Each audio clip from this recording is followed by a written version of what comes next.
السلام عليكم ورحمة الله وبركاته. حبايبي متابعين قناة ماما مرحبا يوسف في البيت، يا رب تكونوا بخير وفي أحسن صحة وأتم حال. حبايبي هديكوا شوية نصايح بسيطة كده للمطبخ، بتوفري وبتدبري لنفسك. إن شاء الله مثلا أنا بغسل المواعين اهوت بالفعل زي ما حضراتكم شايفين كده اهوت. بجيب طبعا كلنا دي موجودة عندنا بتاعت بصل أو توم، بتحطيها كده وحضرتك بتغسلي المواعين، أي مخلفات أو بواقي طعام بتقع هنا ما تبهدلكيش المطبخ وبتشيليها بكل سهولة. سهله جدا اهيت، بدل ما ترميها في الزباله استفيدي منها.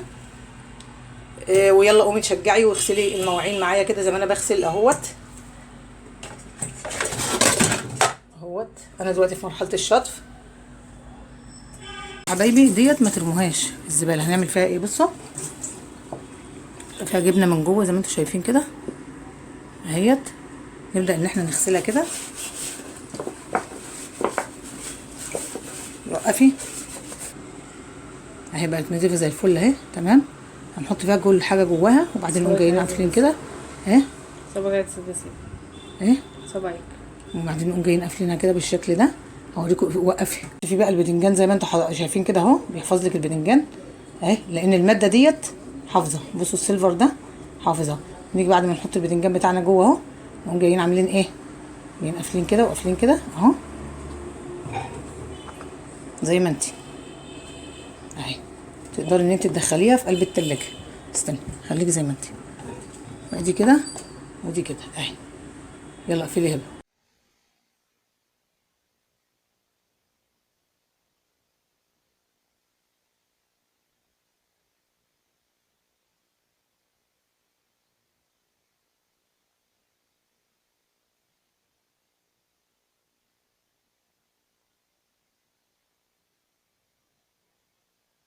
التالتة حبايب قلبي معانا حاجة سحرية والله، هدية. الجوانت ده زي ما حضرتك شايفاه كده اهو، ده بتستخدميه في غسيل الكوبايات مع البريل او المادة اللي حضرتك بتستخدميها، بيخلي لك الحاجة زي القشطة اهو يا حبايب قلبي زي ما حضراتكم شايفين كده. وبيخلي كمان الكوبايات زي الفل كده، حتى لو عندك بطرمان بلاستيك بيبقى نضيف برضو بالشكل ده. واستخدمته كمان في غسيل الغطا اهوت بتاع الازازه، بيخلي بصراحه الحاجه جميله. لو عجبتك النصيحه دي برضو اهوت، علشان لو اللي ما شافوش، طبعا هو اتقطع مني من كتر الغسيل فخيطته. السلام عليكم ورحمه الله وبركاته. بصوا حبايب قلبي، ديت ممكن ان حضراتكم تستفيدوا بيها. علبه هي بدل ما ترميها في الزباله بتقصيها كده زي ما حضرتك شايفه كده، وبتغسليها غسيل نضيف. ونشوف مع بعض ممكن نستخدمها في ايه وما نرميهاش في الزباله. لو انت عندك حضرتك طماطم مثلا مصلصلاها زي كده اهيت،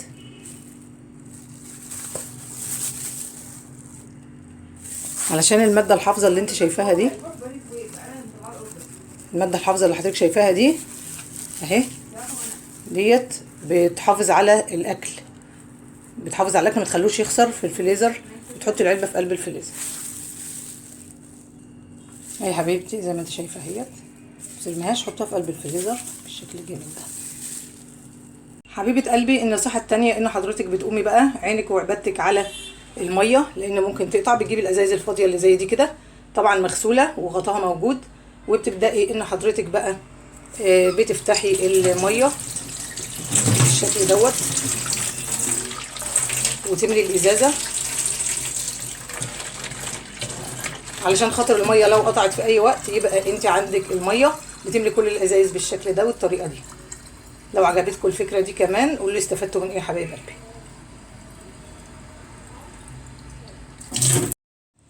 ودي يا حبايب قلبي بقى انا كنت اشتريتها من السوق من مده، كانت بحوالي 35 جنيه.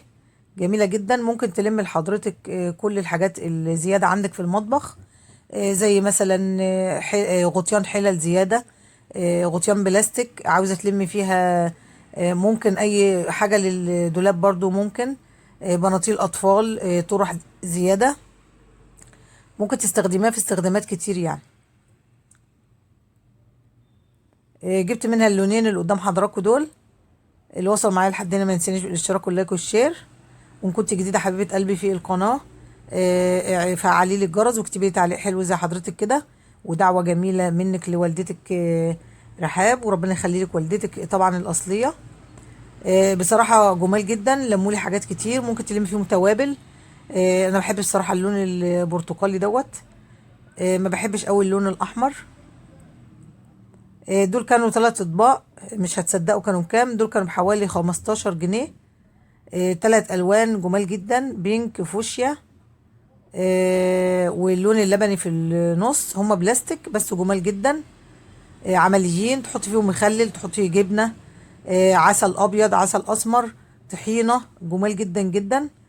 وسهلين جدا في الغسل، وكمان فيهم ميزة حلوة ان هما ما بيبقعوش، يعني لو حطيت فيهم حتى الرمان ما بيبقعش.